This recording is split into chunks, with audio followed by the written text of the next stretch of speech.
Thank you very much for having me to speak today. It's really great speaking to you. And it's Seb Stevens. As Michelle said, I'm Managing Director of Apollo Health Innovations. We're a research and evaluation consultancy that specialises in the healthcare innovation space. So when it comes to mapping your own kind of SME network, there's a few key criteria that we need to think about. Firstly, it's the dots, and secondly, it's the lines.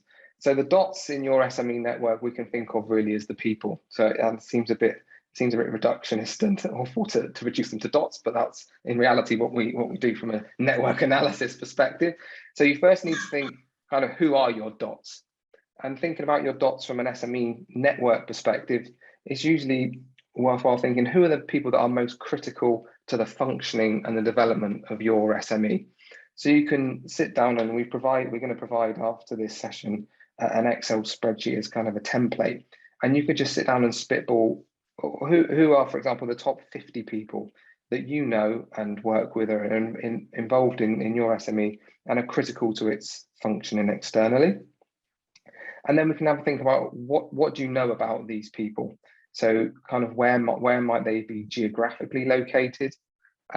What firms or organizations do they work with or work for? What are their roles and responsibilities, and what are their seniority, and are they decision makers? Possibly what networks and associations they're part of, and pretty much anything else that you think you might want to capture about a group of people. So yeah, firstly, we need to think about who are the dots and what is it about the dots we'd like to know. And in terms of the how you could capture that, this is the spreadsheet that we'll send around. So there's three sheets. There's three sheets within the spreadsheet. The first one will be what we'd call the node list. Nodes is just another word for dots in network perspectives, which is another word for people if we'd like to apply a humane discussion about networks. So as you can see, the first column we have an ID. That's just simply an identifier. In this case, we just have a number.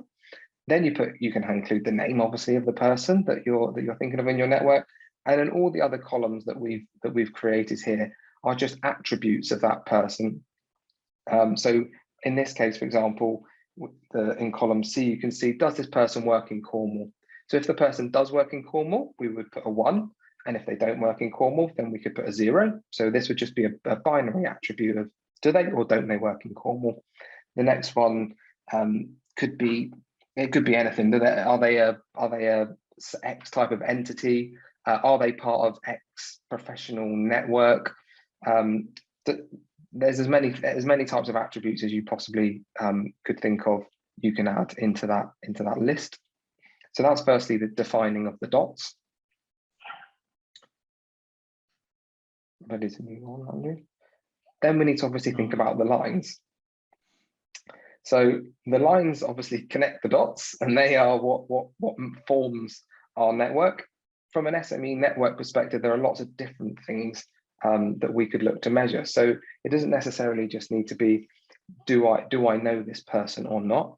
You could think about how strongly do I know this person? So you can apply a value of 0, for example, of, well, 0 is probably not a very good one because 0 might be so not strongly that they're not in my network, but maybe 1, I know this person very weakly, or we're connected very weakly, up to maybe 3, 4, 5, where you could say, I know this person very strongly, or it could be the importance, some sort of importance that you'd put on them.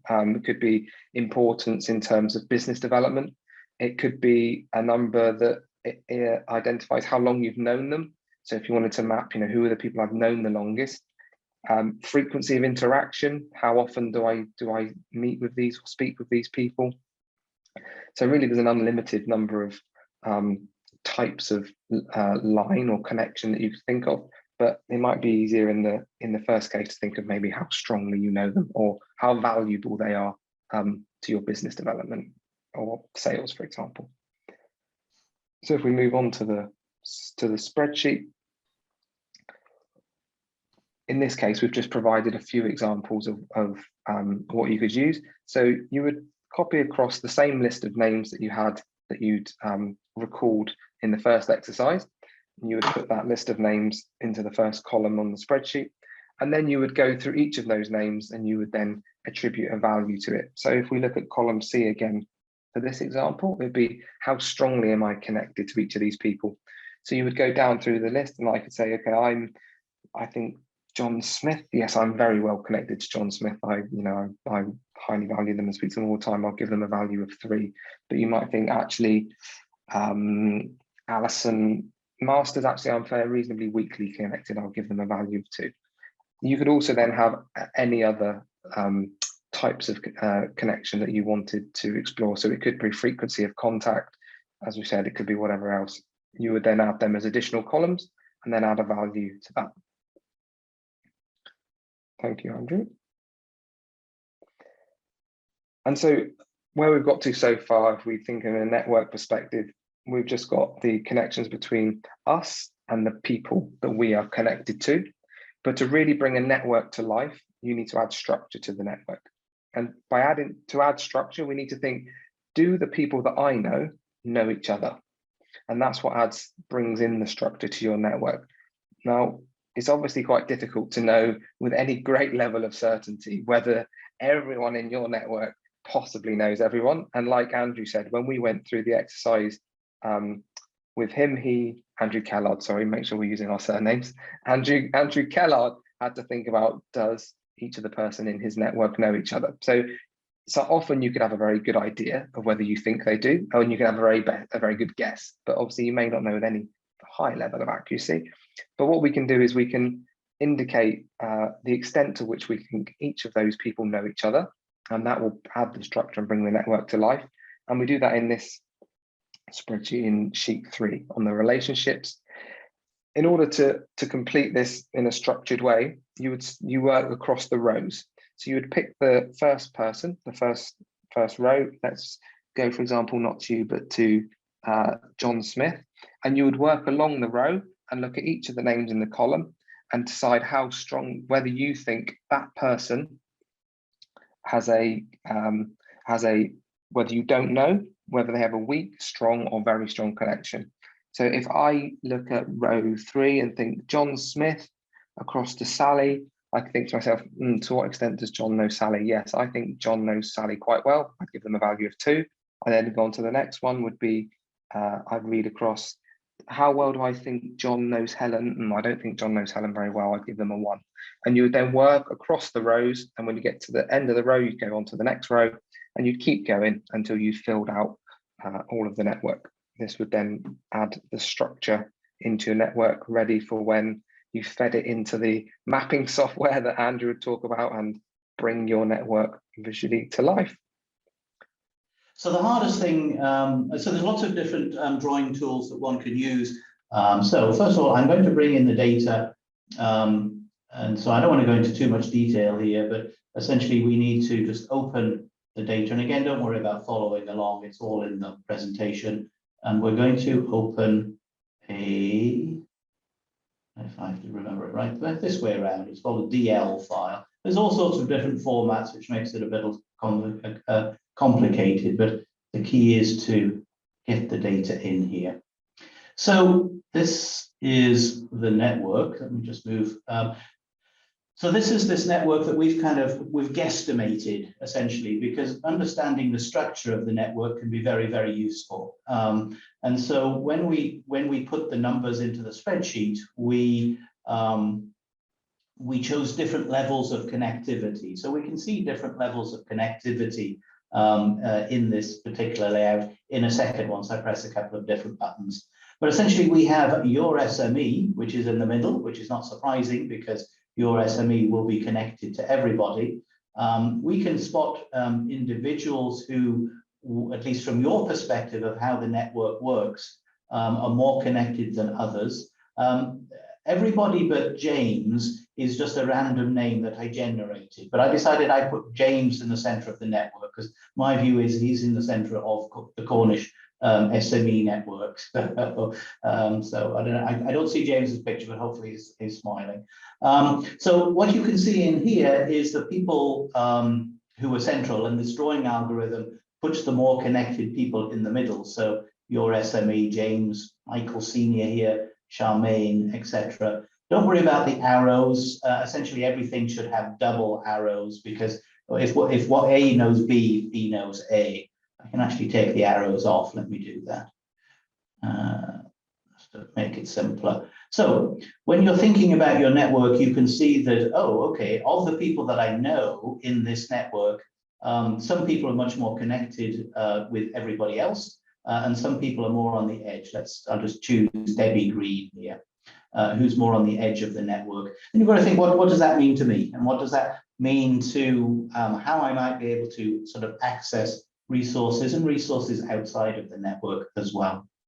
I'm going to change the level of connectivity just to make this network a little bit less, take some of the lines off essentially, which I can do over on the right-hand side. And there's a drawing, the lightning bolt here redraws the network. So these are the more strongly connected ties in your network, and it more or less is the same, it's just slightly less ties. If you remember at the beginning of the presentation, I was going about open versus closed networks, and my suggestion that a more open network would likely be preferential.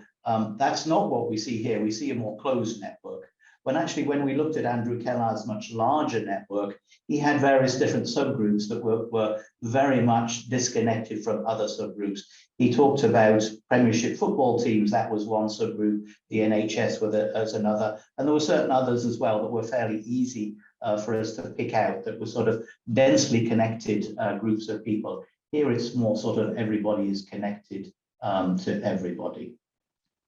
The other thing that we can do, so the reason I talk about dots and lines is that essentially in this diagram, we can change things to do with the lines, which is what I've done with regards to changing the level of connectivity. We can go further, but there only is the SME that's actually connected at a higher level. So that's not necessarily useful. Let's pop that back down.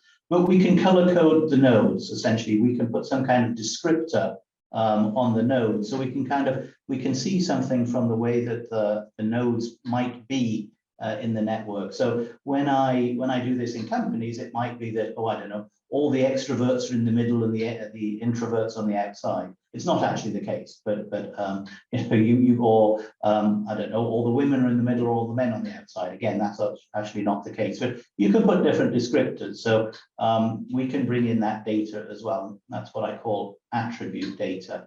Let's see if I can do this. Here we are. This is attributes. And again, there is, that's right, there are slides to go along with how we do that. Nothing appears to happen, but in actual fact, it has brought the information in behind the scenes. So there's all sorts of icons here at the top of the page where you can change different things. So one of the things you can do is, this is a paint palette. You can change the colors of the node. So let's click on there. And there's multiple ways of doing things actually, but this is, I normally do it. So let's have a look at who works in Cornwall as an example. And it's going to color code these 0 and 1. So pinks and blues. So 1 would be works in Cornwall, and 0 doesn't work in Cornwall. Again, I've just made up this data, but it could be interesting to see. Let's just click out of here.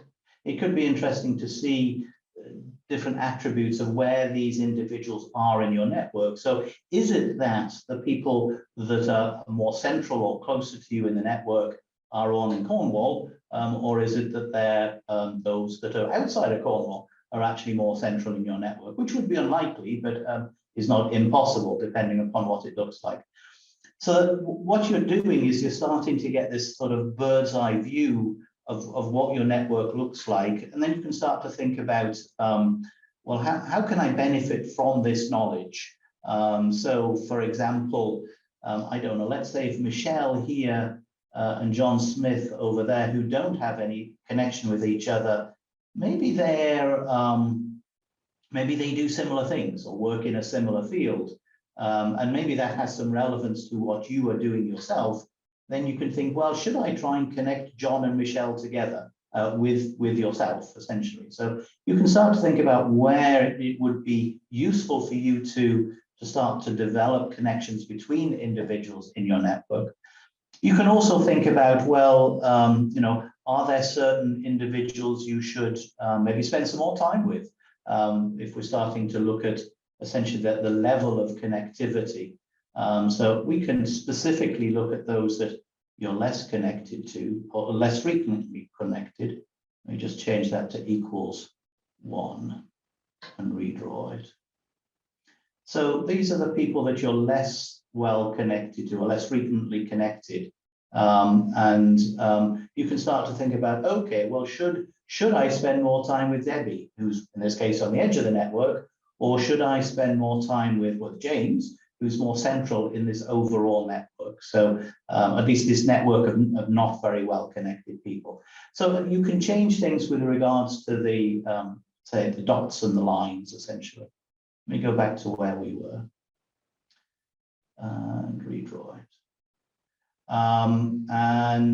The last thing I wanted to show you is how we can look at subgroups. So the two boxes on the right-hand side, one's about relationships, and that's the lines, and then one's about nodes, the dots. And so you can take people out of your network as an example. So, oh, I'm picking on you, James. So let's take James out of the network. Sometimes it makes a big difference. Sometimes we have individuals that are essentially sort of major parts of connecting bits of your network together, and it makes a huge difference. With this structure, it doesn't necessarily. Let's pop James back in.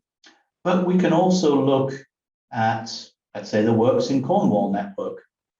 And let's us look at those that don't work in Cornwall, so the zeros, essentially. So here we're looking at the people who don't work in Cornwall. Possibly you'd expect the Cornish network to be more connected, these people not to be connected with each other. Again, this is just, it's fairly random data that I put in. So, but you can start to think about, okay, well, these are the folks not in Cornwall. Do they know each other? Should I be working with them in pairs, this type of thing? And start to think about, what they might be. Can you influence the way that the network acts around you, essentially, which could be useful to do. Or we can look at what I've called the coffee shop network. And again, they should all know each other, really. But maybe they can go to the coffee shop at different times because they all don't know each other. So, again, it's made up data. I've just kind of done this to give you examples of what you might be able to see with regards to this bird's eye of your network. Now, please bear in mind that in actual fact, this network it's your view of the network, because it's you that's actually created the connections between the different individuals. So it's an approximation of what happens. And the last thing I wanted to show actually is just you can save this as a diagram. So you can go to File and Save Diagram, and I save it as a JPEG, and you can give it some name that hopefully you will remember in a month's time.